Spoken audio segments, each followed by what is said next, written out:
السلام عليكم. يا صباح الخير والهنا على كل اللي بيشوفونا. أنا ريهام روبي ودي قناتي. لو أول مرة تشوفوني اشتركوا بسرعة في القناة وفعلوا الجرس على الكل لو تحبوا يوصلكوا كل إشعارات الفيديوهات اللي بننزلها. شايفين الشمس حلوة ازاي؟ صباح جديد، صباح مشرق، يوم جديد مليان بالخير والتفاؤل والنشاط والحيوية. اللهم بك أصبحنا وبك أمسينا وبك نحيا وبك نموت وإليك النشور. لا إله إلا الله وحده لا شريك له، له الملك وله الحمد وهو على كل شيء قدير. النهاردة كده عندنا شوية حاجات كتير هنعملها، وكالعادة زي كل يوم هفطر كده حاجة بسيطة قبل ما اروح الشغل بتاعي، وبعدين ارجع على الهنا والسعادة اللي بيبقوا ورايا. نرجع على شغل البيت الخطير. بصوا الجمال، بصوا الشمسية حلوة ازاي. الجو بدأ يبرد، بس الصبح برضو الشمسية بتبقى جميلة، لسه الدنيا مشتتش قوي. يلا بقى بعد ما نرجع من أشغالنا كده نشوف ورانا ايه وهنعمل ايه معانا النهاردة. انا هرجع كده هدخل على اوضة النوم، هفرش بقى ملاية السرير علشان انا كنت عايزة اغيرها. هنشدها كده ونظبطها وننفض الشباك بتاعنا علشان هو فوق السرير. طبعا ده الاول قبل ما نفرش. خلاص خلصنا كده، نحط بقى المخدات بتاعتنا والكوفرتة كمان. انا بحب الملاية دي جدا، بحس ان هي كده بتدي الاوضة بهجة.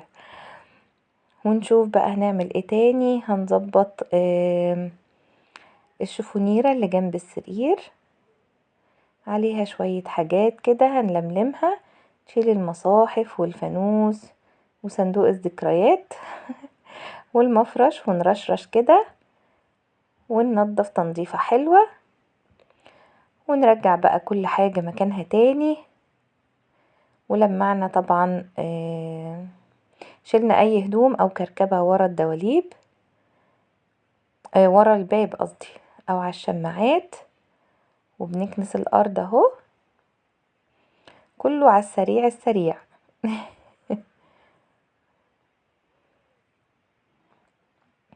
عايزه اقولك لما تبقي مرتبه افكارك وعارفه انت هتعملي ايه، الدنيا معاكي بتبقى سهله وسريعه. لمعنا كل الاوضه اهو، هنروح بقى للدولاب.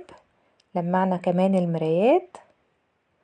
لما بتبقي مرتبه دنيتك بتبقي عارفه انت هتعملي ايه بالظبط، كل حاجه بتمشي بسهوله وبيسر. ندخل بقى على الانتريه كده، خلصنا اوضه النوم خلاص. ندخل بقى على الانتريه بتاعنا. زي ما انتوا عارفين ان هو لونه الزهري ده، فبيلم تراب فظيع جدا جدا جدا. تنسوناش في اللايك والشير والسبسكرايب على القناة. انا اكتشفت ان انا مؤخرا بحب الازرقات والكحليات. اكتشفت يعني ان انا مختارة شوية حاجات منها الالوانات دي، انا ما كنتش عارفة ان انا بحبها يعني بصراحة. في حاجات كده الواحد بيكتشفها على كبر. يعني ممكن الازرقات دي او اللون ده احبه مثلا في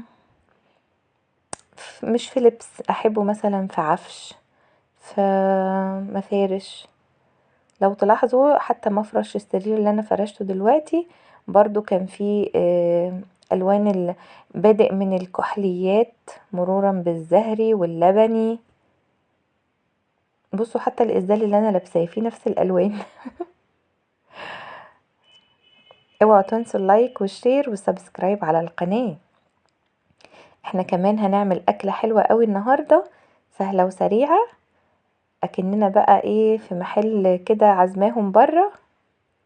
خلصنا كده، خلصنا الكنبة الكبيرة والكنبة الصغيرة، لسه فاضل بقى الكرسيين والترابيزة بتاعة الانتريه. هنرشرش كده على الفازات الحلوة البوكل دي. انا بدلعهم بقول عليهم بوكلة، بيفكروني بالبوكل بتاعة زمان اللي كانوا بيحطوا فيها المية، او الزير. في ناس بيقولوا عليه زير وفي ناس بيقولوا عليه بوكلة. فانا بقول لهم، يعني بقول للولاد دايما ايه، لو حد فيهم بيكنس بالمكنسه وانا بره اقول لهم خلوا بالكم من البكل اللي على الترابيزه بتاع الانتريه لا تقع تتكسر. انا زي ما قلت لكم قبل كده انا متقله البكل دي او الفازات دي، اي فازات عندي بتقلها برمله علشان ما تقعش بسهوله. خلاص كده نروح بقى على الكرسيين. بصوا بقى ان شاء الله في مرة تانية نعمل اوضة الاطفال والسفرة. كفاية كده النهاردة عشان نلحق نعمل غدانا. ادي كرسي وادي الكرسي التاني، تنفيضة كده على السريع، احنا كل يوم تقريبا بننفض التنفيضات دي، فيعني كل حاجة على السريع كده. خلاص خلصنا. نجيب بقى مكنستنا كده وعلى الارض على طول. كنسة سريعة كده. عايزة اقول لكم ان دي مش سجادة، انا تقريبا قلت لكم قبل كده دي الكفر اللي بيتحط فوق السجادة. كنت كده في شارع عندنا اسمه شارع الجبالي، يعني فيه حاجات حلوة كتير، مفروشات وادوات منزلية، فعجبتني قوي المشاية، مش المشاية، الكفر بتاع السجادة ده عجبني قوي. لونه مقارب للالوان بتاعه الانتريه عندي، فقلت اجيبه بقى. بصراحة بقيت بستسهله عن السجادة كمان. احنا كده خلصنا خلاص التنظيفة الحلوة دي السريعة المريعة الجميلة جدا. هخش بقى على المطبخ، واول حاجة هبتدي بيها هي البوتاجاز. طبعا انا زي ما قلت لكم قبل كده انا ما بعرفش اشتغل في المطبخ وهو مكركب او مش رايق. البوتاجاز عندي كان مش نظيف قوي، الحامل بتاع الموبايل او الكاميرا اتكسر، فاعذرونا بقى في التصوير اللي بايدينا ده.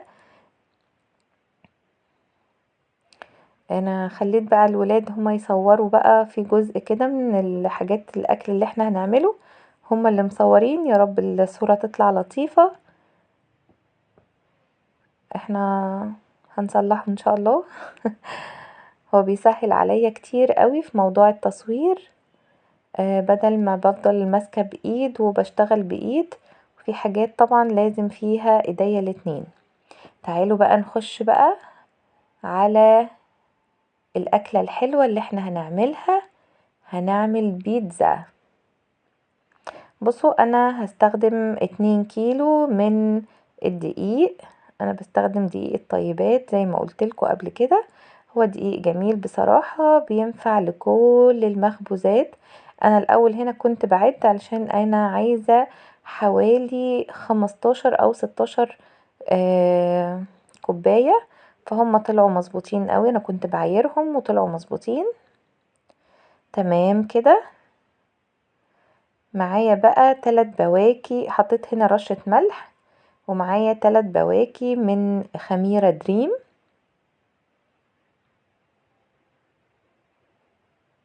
تمام كده.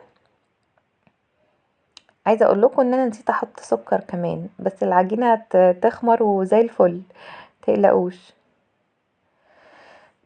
معايا هحط 1.5 كوباية من الزيت.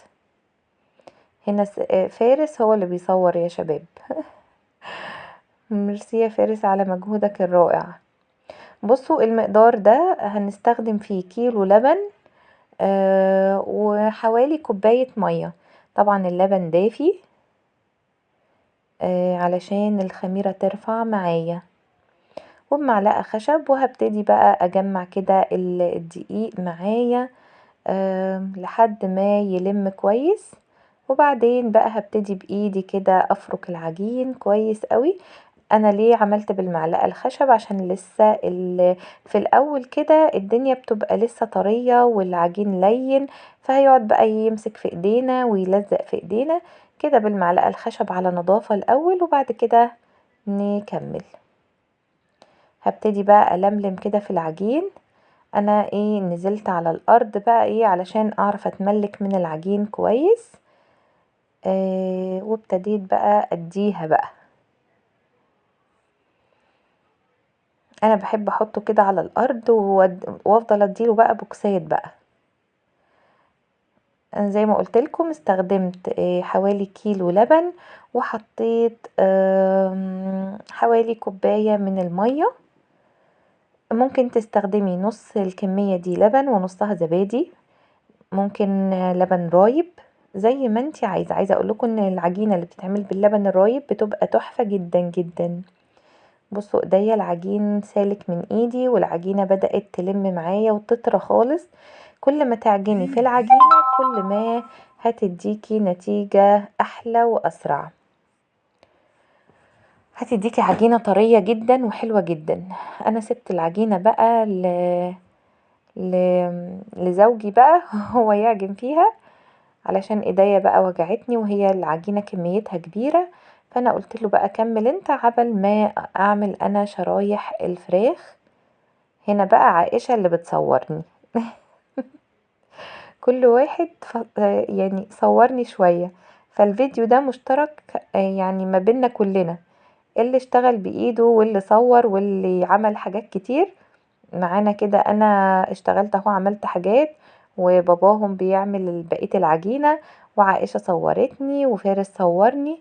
بس عهود للأسف بقى كانت في الدرس، فتحية ليهم بقى كل واحد اشتغل معايا، يعني الفيديو ده يا جماعة فيديو مشترك. هنقطع بقى ترانشات بطاطس ايه ترانشات بصل. وادي العجينة اهي بعد ما خلصناها هغطيها واسيبها تختمر. ممكن انا اللي عملته بصراحة سخنت الفرن شوية، دفيته يعني وطفيته، وبعدين رحت حطاها في الفرن. معايا طاسة على النار فيها شوية زيت، وحطيت رنشات البصل اللي انا قطعتها، وهقطع برضو شوية فلفل وهنزل بيهم على البصل. ادي شوية الفلفل، واول كده ما يتشوحوا معانا ويتبالوا حاجة بسيطة خالص هنزل بقطع الفراخ اللي احنا قطعناها،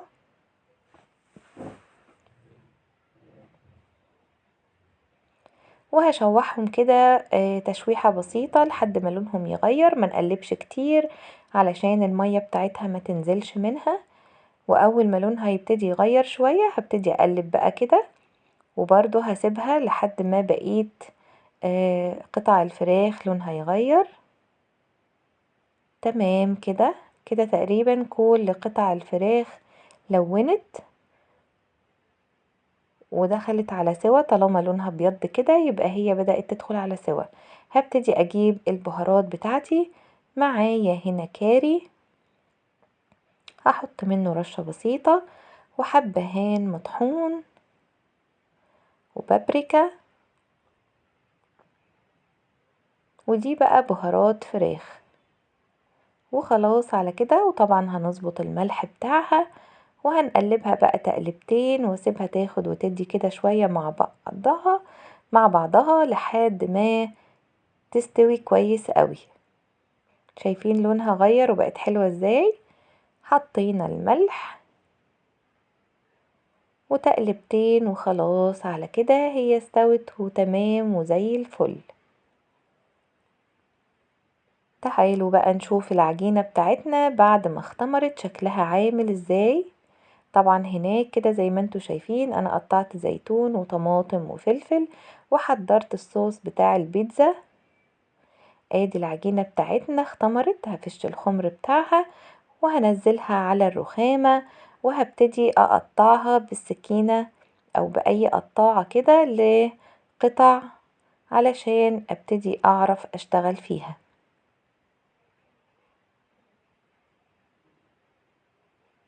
تمام كده، هبتدي كل حتة انا اخدتها هبتدي اكورها واركنها على جنب.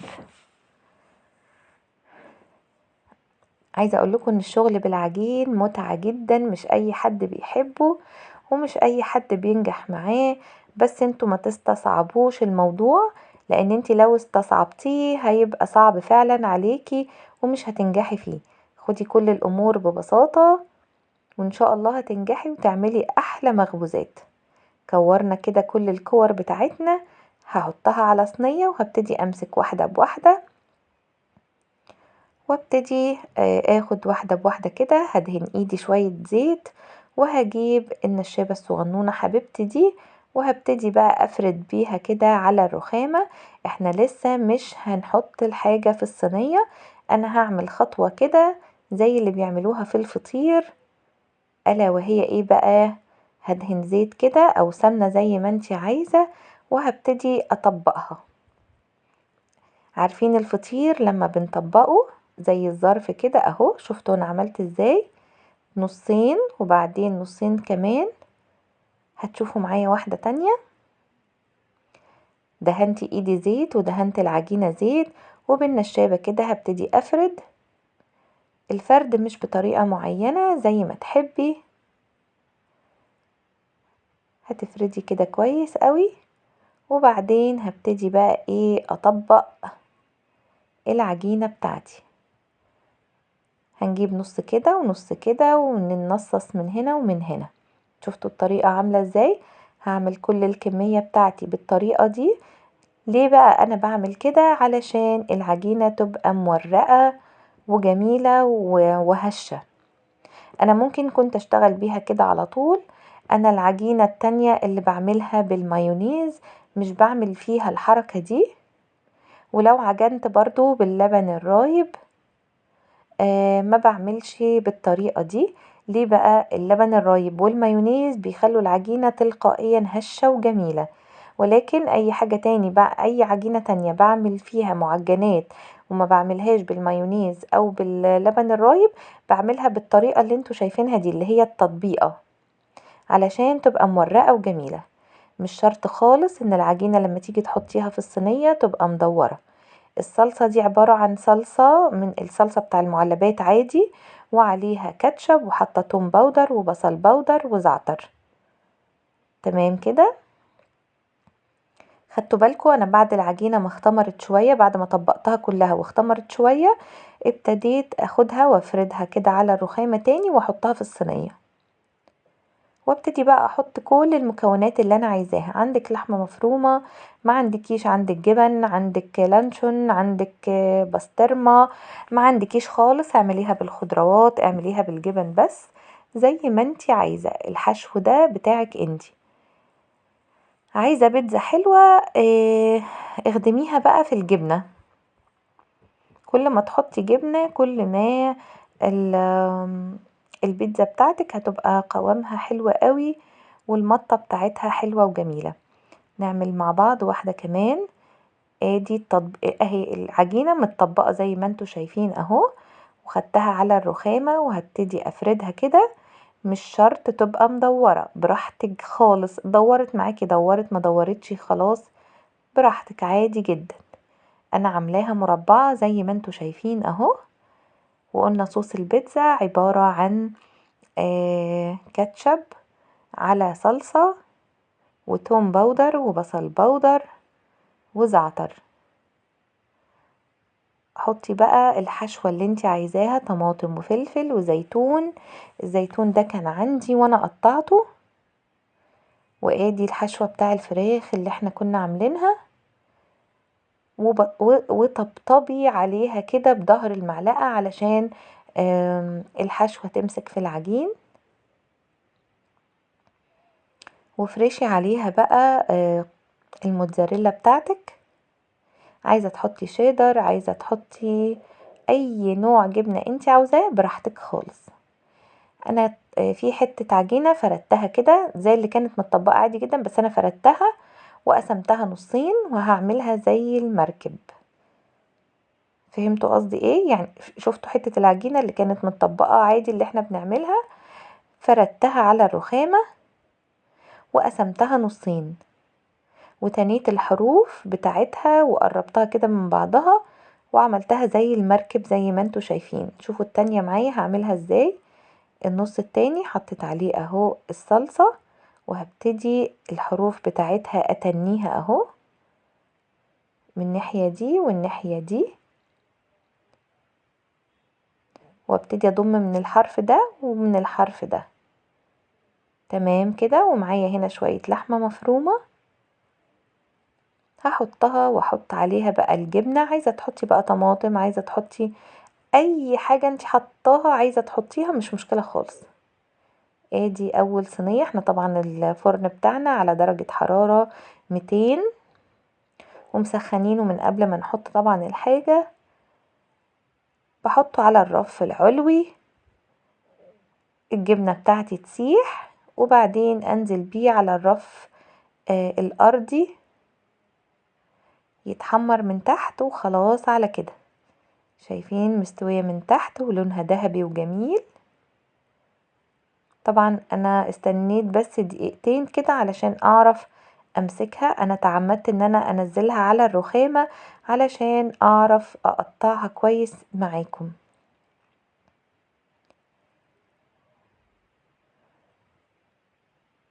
عايزة اقول لكم ان واحدة واحدة كانت بتطلع، ما كانتش بتخلص. شايفين الايدين اللي جنبي عمالين ياخدوا عايزة اقول لكم ان انا مش لاحقة حتى اقول لهم طب عايزة اصورهم جنب بعض، فما فيش يعني مفيش كلام. تصوري ايه يا ماما، خلصي بقى، احنا كفاية شمين الريحة من بدري، يلا يلا. انا بقى اي حاجة بتطلع معايا وانا شغالة على بقي على طول مش مستحملين.